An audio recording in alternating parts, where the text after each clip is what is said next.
ధన్యవాదాలు అధ్యక్ష. ముందుగా నాకు మాట్లాడడానికి అవకాశం ఇచ్చినందుకు మీకు ధన్యవాదాలు.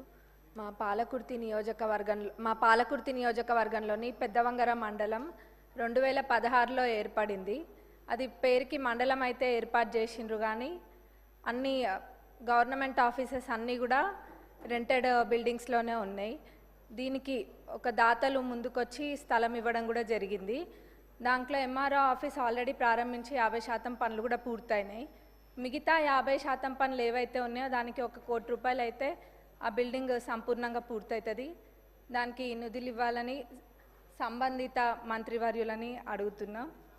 అట్లనే అదే స్థలంలో ఎంపీడీఓ ఆఫీసు నిర్మించడానికి కూడా ప్లేస్ ఉంది, కాబట్టి దానికి కూడా శాంక్షన్ ఇవ్వాలి, ఆ నిధులు కూడా ఇవ్వాలి.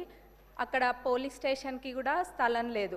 పోలీస్ స్టేషన్ కూడా రెంటెడ్ బిల్డింగ్లోనే ఉంటుంది, కాబట్టి పోలీస్ స్టేషన్కి కూడా స్థలము మరియు నిధులు ఇవ్వాలని కోరుకుంటున్నా ఇన్ఛార్జ్ మినిస్టర్ గారిని, అట్లనే సంబంధిత మంత్రివర్యులని కూడా.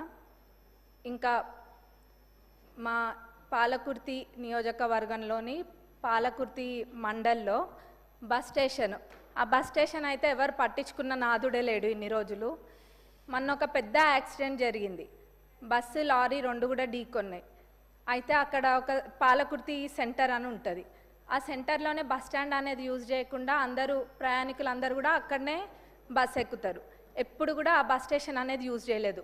మన ప్రజాప్రభుత్వం అధికారంలోకి వచ్చినాక అక్కడికి వెళ్ళి అదంతా క్లీన్ చేయించి ఇక్కడ లేదు బస్ స్టేషన్ ఇక్కడనే వాడాలి, రోడ్ పైన ఉంటే ప్రమాదాలు జరుగుతాయని చెప్పి అక్కడ దాన్ని ఏదో అట్లా నడిపిస్తున్నాము. కానీ అక్కడ డెవలప్మెంట్ అనేది చాలా అవసరం. అది అసలు కూడా పరిస్థితి బాగాలేదు, శిథిలావస్థలో ఉన్నట్టుగా ఉంది. కానీ ఇప్పుడు ఏదో టెంపరీగా అయితే క్లీన్ చేసి పెయింటింగ్ అవన్నీ కూడా వేసిండ్రు. ఆ బస్ స్టేషన్ డెవలప్మెంట్కి నిధులు ఇవ్వాలని ట్రాన్స్పోర్ట్ మినిస్టర్ గారిని, ఇన్ఛార్జ్ మినిస్టర్ గారిని కూడా అడుగుతున్నా. అట్లనే అన్నిటికన్నా ముఖ్యంగా మా పాలకుర్తి నియోజకవర్గ ప్రజల చిరకాలపు కోరిక దేవాదుల కింద ఉన్న ఫేజ్ 3 ప్యాకేజ్ 6లోని పాలకుర్తి మరియు చెన్నూరు రిజర్వాయర్లది. దాని ద్వారా మొత్తము 77,890 ఎకరాలకి సాగునీరు అందియొచ్చు. ఇది ఎంత నిర్లక్ష్యానికి గురైందంటే గతంలో అసలు మొత్తము 20-30% పనులు కూడా 10 ఏళ్లలో ఎప్పుడు కూడా పూర్తి కాలేదు. నేను గతంలో కూడా అడిగితే మన ఇరిగేషన్ మినిస్టర్ గారు సానుకూలంగా స్పందించి రివైజ్డ్ ఎస్టిమేట్ వేపిస్తే మొత్తం ఒక 1015 కోట్ల దాకా రివైజ్డ్ ఎస్టిమేట్ కూడా వచ్చింది. వారు దేవాదులలో ప్రత్యేక శ్రద్ధ చూపిస్తున్నారు మన ఇరిగేషన్ మినిస్టర్ గారు కూడా, ఎందుకంటే తక్కువ దాంతో ఎక్కువ ఆయకట్టుకి నీళ్ళు వస్తాయని చెప్పి. ప్రభుత్వం వచ్చినాక, మన ప్రజాప్రభుత్వం అధికారంలోకి వచ్చినాక అదే చేస్తున్నారు. ఎక్కడైనా కానీ తక్కువ ఖర్చుతోటి ఎక్కువ ఆయకట్టు ఎక్కువ వస్తుందో అట్లాంటి ప్రాజెక్టుల పైన దృష్టి పెట్టడం జరిగింది. అందులో మా పాలకుర్తి చెన్నూరు ఇది దేవాదులది కూడా ఉంది. కాబట్టి దీనికి నిధులు కేటాయించాలని మన ఉప ముఖ్యమంత్రి వర్యులని, ముఖ్యమంత్రి గారిని, ఇన్ఛార్జ్ మినిస్టర్ గారిని, ఇరిగేషన్ మినిస్టర్ గారిని కూడా కోరుకుంటున్నాం. ఎందుకంటే ఇది మా ప్రజలు ఎప్పటి నుంచో కోరుకుంటున్నారు, ఎప్పుడు కూడా అది పడవబడే ఉంది. కాబట్టి ఇది చేయడం వల్ల చాలా మటుకు రైతులకి మేలు చేకూరుతుంది మా ప్రాంతంలో.